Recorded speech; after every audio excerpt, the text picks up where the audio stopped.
it don't really matter what Smitty thinks. It don't really matter what I think. Don't really matter what you think. But when Andy Reid or Sean McVay or whoever the GM is on the Rams goes out and gets a player, they trade up to get a player or they spend draft capital on a player. And I learned this more so. I already knew this, but I learned this way more in Dynasty.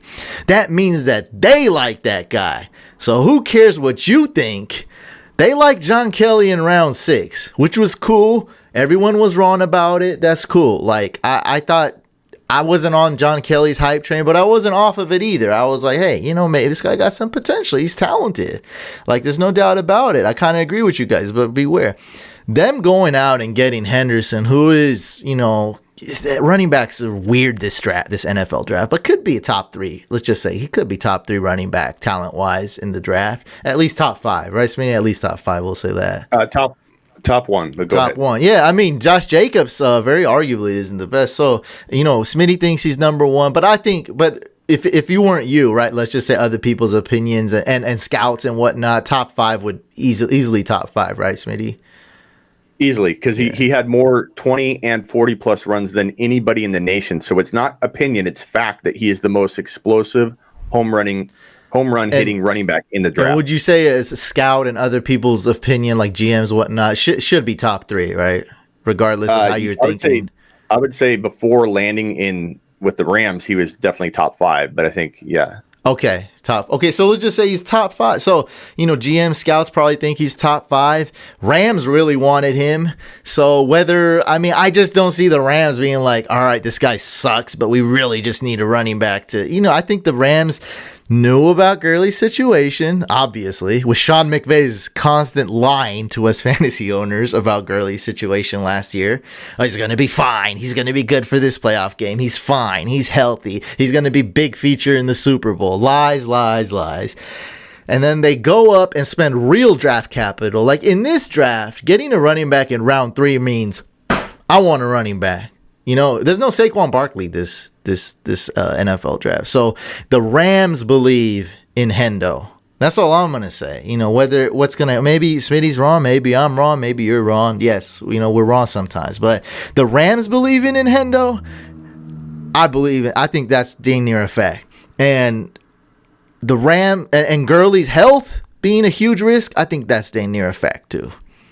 And there's 3 things, or maybe even more than 3 things, that I can give advice on as far as crafting and honing in on your dynasty skills so that you can absolutely dominate. And the advice that I have people is start to learn how to absorb everything. And once they're what I call the writing on the wall, when there are multiple things hitting you, whether they're red flags in a negative sense or a lot of positive things, when you put it all on one thing, like you say, oh, I have a gut feeling that this guy's going to do well, there's a lot of opportunity for you to be wrong, even though you're not wrong. You might be right about the talent, but like you said, the coaches can make the call and ruin and crap the bed for you in your pick or your prediction. Like Jeff Fisher could have done that to you, right?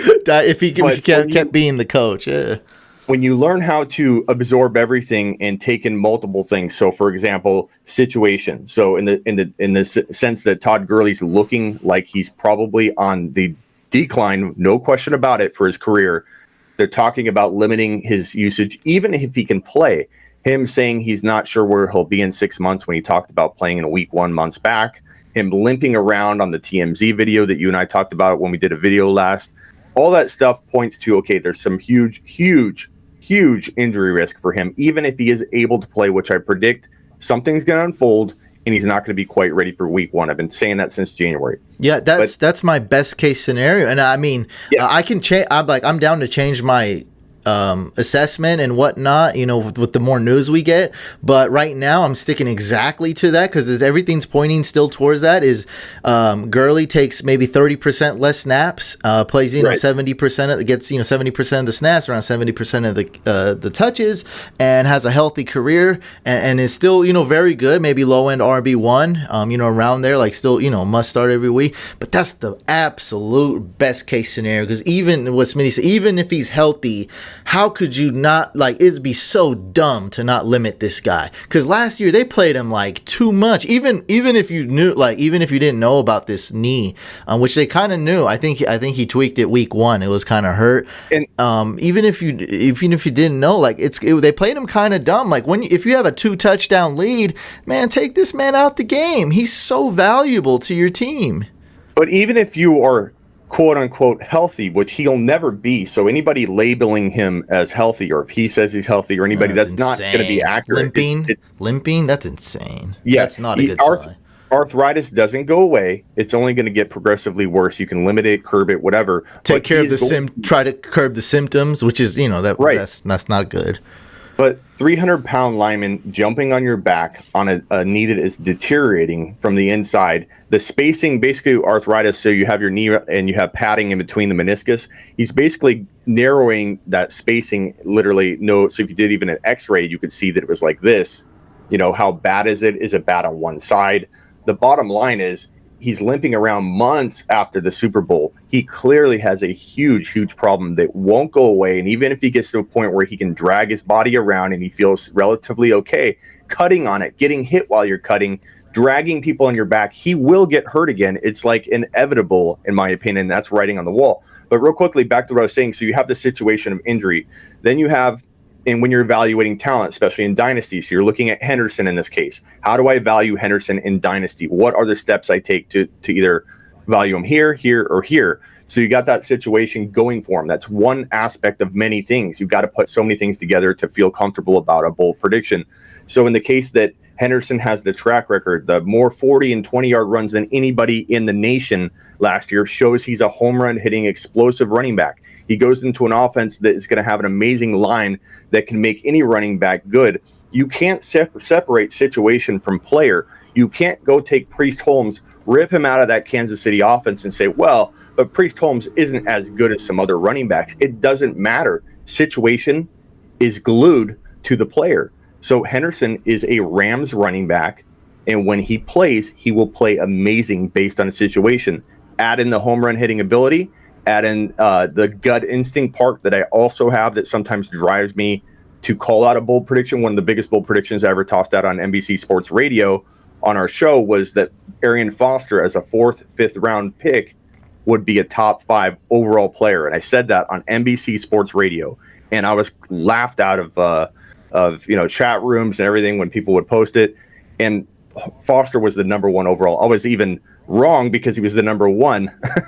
But my point being is that was a lot gut instinct for me, and gut instinct is half the battle for me. The other components, if you can mix them in and feel comfortable and support your bold prediction, that's how you dominate in Dynasty. That's how you separate the players that you have good feelings about, but you're unsure if they're going to land.